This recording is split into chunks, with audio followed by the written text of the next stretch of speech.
ചൂരൽമല സ്കൂളാണ് ഈ കിടക്കുന്നത്.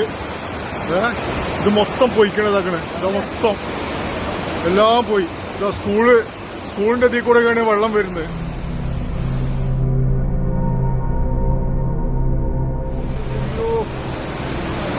അയ്യോ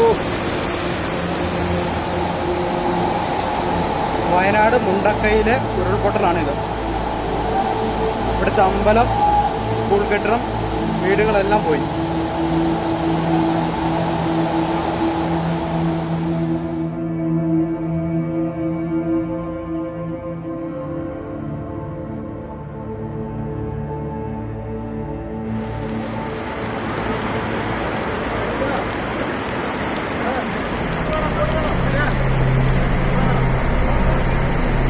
ഇവിടെ 2015 നടന്ന പുത്തുമല തയ്യാറായി നിൽക്കുന്നുണ്ട്. പക്ഷെ ആർക്കും അങ്ങോട്ടും ഇങ്ങോട്ടും എത്താൻ കഴിയാത്ത അവസ്ഥയാണ്.